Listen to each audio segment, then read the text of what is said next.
Blood, Sweat and Metal from Australia. How you going? I'm good. Yourself, my friend? Hey. So what's been happening, man? You've got a Australian tour coming up very shortly, and, man, we cannot wait. So what's been happening, man? A bunch of stuff. We've actually been taking the summer off because Matt's had a baby. Yeah. But we've been doing a few shows here locally. We just came back from doing a little tour in Mexico. And after Australia, we'll probably do North America again. And writing, man. So much of the same, touring and writing new stuff. Yeah. Just going about recording the last album or the last EP is basically more like a pledge. It was through like a band camp type of fundraiser type of thing.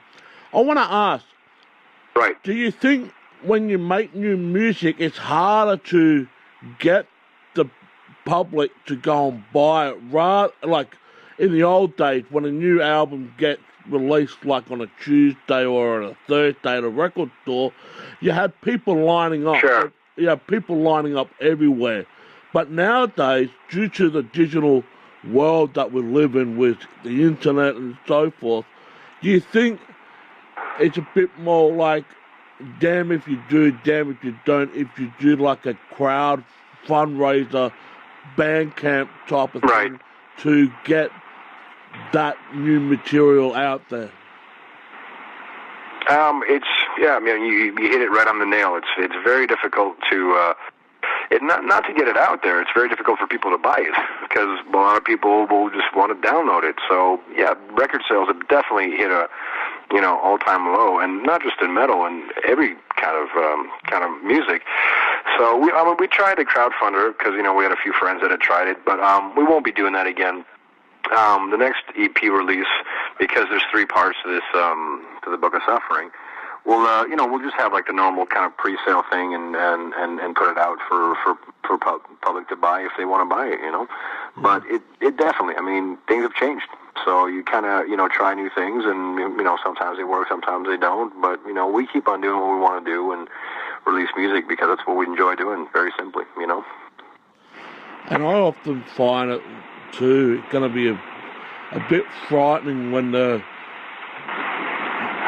golden era bands leave. We're hearing AC/DC might quit after September this year because... Yeah, Rush is quitting, yeah. And when all these bands that we grew up listening to from the 70s and the 80s all disappear, who's going to take over the mantelpiece? There's a lot of, I've got to admit, there's a lot of bands playing in the local pubs and clubs on the weekend. But are we going to see the rise of what it was like back in the 70s, where you have to relocate no matter where you, especially here in Australia, you have to relocate because the people back home don't really give a damn, but when you go overseas, you start to make more of a surgeon with the crowd over there, and that's how you make a bit of a fan base. Yeah. I don't think it. I don't really see any bands happening. And you know what it is? I think it goes a little bit further than just the music business itself. I don't think that record labels, and I don't think that sponsors or major corporations want bands that have messages to be heard that much, and that's why there's no big bands coming out. The last big bands came out during the grunge era. Yeah. And the rest are like, fly-by-night, one-hit wonders, and that's it. I don't know. I don't know what to make of it, but it is kind of scary if you start thinking about it because, music is a huge influence on people, and the music that's coming out now is not very good. So it's not influencing people very well. Exactly. I think the last big band of this generation will probably be the Foo Fighters. other than that, Yeah. who's really? Yeah. You have the Foo Fighters, you have Green Day, but other than that, who do you really look at that say, oh, that's the next best thing?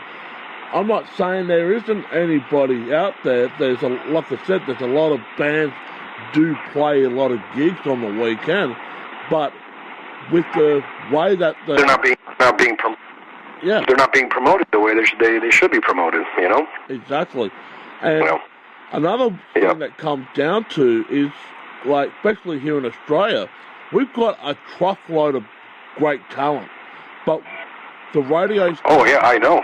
Yeah, the radio stations here don't really give a damn. They won't play. Like, when Iron Maiden brought out a new album out last year called Book of Soul, none of that got played. Yeah. It's the same as Judas Priest with Redeemer of Souls. None of that got played. So I'm starting to wondering, are they don't giving a damn or giving a rat's about the stuff, or is it more generic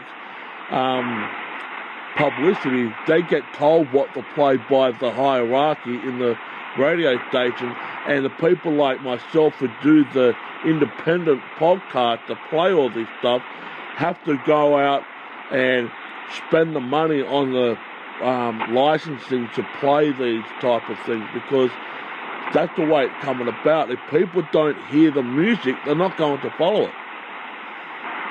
No, of course not. Of course not. No, but you hit it right on the nail again. It's the big corporations that sponsor these radio stations that tell them what to play in order to sell more product. You know, it's that simple. Yeah. You know, like big bands like Rage Against the Machine, which had a very political message. You won't be hearing that anymore because politicians don't want that. The government doesn't want that. Yeah. You know, sponsors don't want you to rebel against the machine, against them, you know? So, yeah, I think it's very controlled. I think it's controlled more than any of us have an idea of, and we'll never know. We'll never know exactly what it is. Yeah. The reason why I'm going around this way, because you come into Australia with new material. I want to ask, how is that new material going over with the fans when you play them live? Very well, actually. The reception for the new EP was very positive all around. You know, I'd say in 95% of the cases. So the new stuff played live goes over super well because, you know, people have the video and stuff like that. They're, you know, used to hearing it. So that when they hear that intro, it kind of pumps them up. So yeah, I mean, it's been really good. And, you know, people can still find this music anywhere. If you have a computer, you can find the music anywhere. So it's still getting around. And I mean, it's extreme metal, so it's not going to be played on the major radio stations. But people are still supporting us, you know, all around the world, and we appreciate that very much. And it shows live for sure. Yeah, because what I see with a lot of bands, and especially bands that I like too, they normally stick with the classics because that's what many people are there for, to hear the classics. But also see a downside too. When they do bring out a new album, the new songs will only be in the set list for about 3 months or so, and then they depart that new song. Do you think bands really give enough credit for the new material to run its course on its own? Like, give that new song a chance, because that's when you find out if that song goes over or the song doesn't go over. Do you find that with a lot of bands? Right. Yeah. Do you find that with a lot of bands probably. They don't seem to want to test them? Probably more so with, you know, like rock bands and stuff like that, like older bands like Styx, you know, and they don't even want to bother writing new stuff because they know the fans will just ask for their classics. But I think that in death metal, I think that new stuff is welcomed by fans, and fans are more die-hard, so they're always looking for new stuff, and I think it goes over much better in metal than it does in other styles. But yeah, I mean, if bands start a trend by just playing old stuff, people get used to that, and you know, they're not so inquisitive about new stuff, and I think it's a bad trend to start, you know. Yeah, it just goes to say there's some bands out there won't really test their waters a lot more. They won't expand their catalogue. I mean, my other favourite band, Kiss, they've been doing almost the same generic set list for the last 10, 15 years. And I'm saying to myself, Yep. I know a lot more songs than this, but it's what they basically came out and said it. It's what many people want. They want to hear Love Gun. They want to hear Detroit Rock City. They want to hear Rock and Roll All Night. And I get that, but when you've got a catalogue of 40 years plus, there's a lot of songs that you can put in. But at the same token, I do get it. If you take one of these classic songs out, what song are you going to place it with? Right. Yeah, it's kind of a catch-22. You know, it's hard to predict. I mean, as far as Kiss goes, I think they're in it, just to make a little bit more money. But there's some bands that are in it just for the love of music, and that absolutely need to play their new material because that showcases their prowess. Oftentimes in the case of bands like Kiss and even Metallica, well, they put out a new song and stuff like that. They're going to play it live, but people are going to want to hear the classics because the musical evolution hasn't really changed. So from album to album, there's nothing really new apart from the song itself. Yeah. So it depends, I think, on your love of music and your instrument and what you do with it after that, And that's what's so great with you guys with Cryptopsy, especially being from Canada. I love Canada. I've been there myself back in 2002. Love the country. Right on. The Australian fans here is going to have a rare opportunity to witness such devastation firsthand. But at the same token, right. with the extreme metal that you guys are truly pioneers of, you're going to smash the musical boundaries no matter what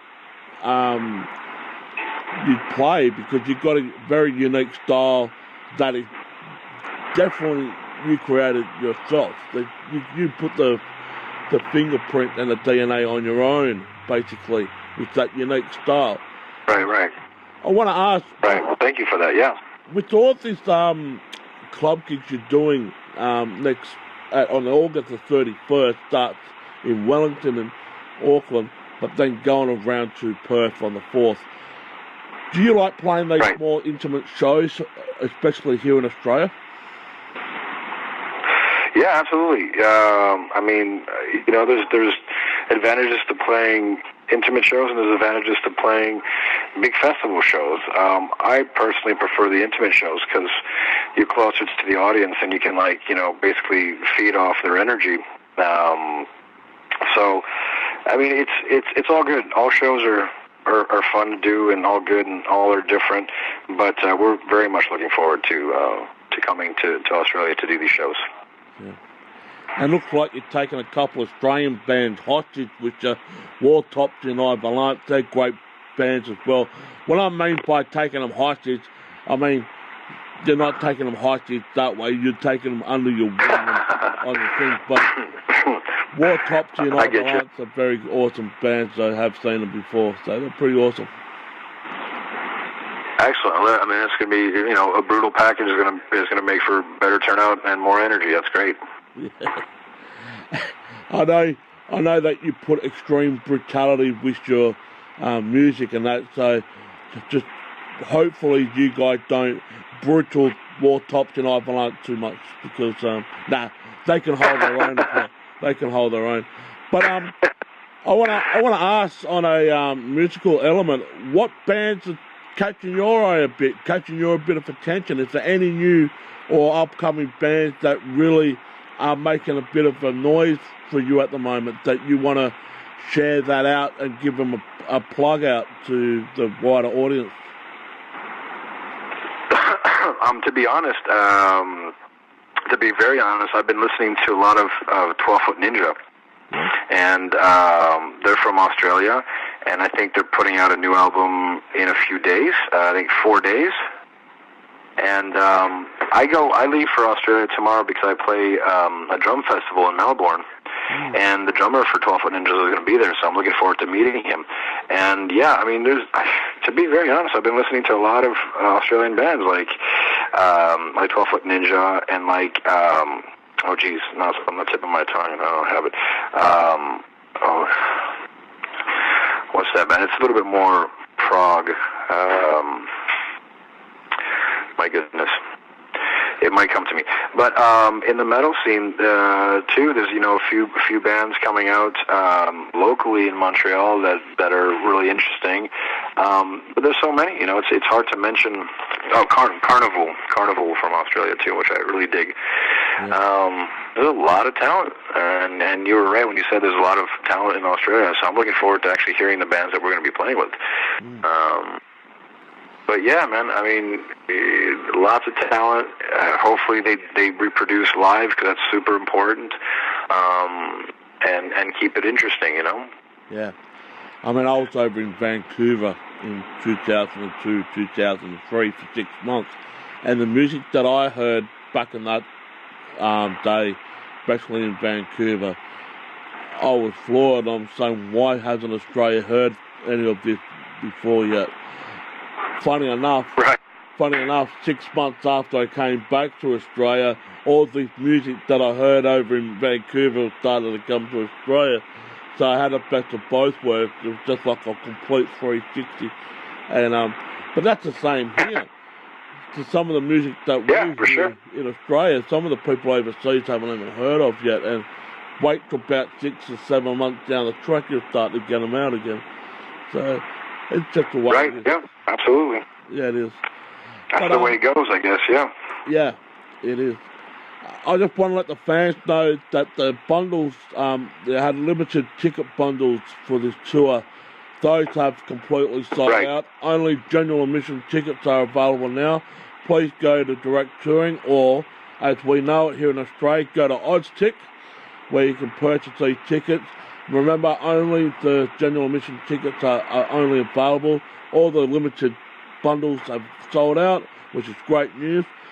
But on the 31st of August, it starts the brutality of this awesome tour over in Wellington on the 31st of August, and it goes right through to the Sunday of the 4th of September.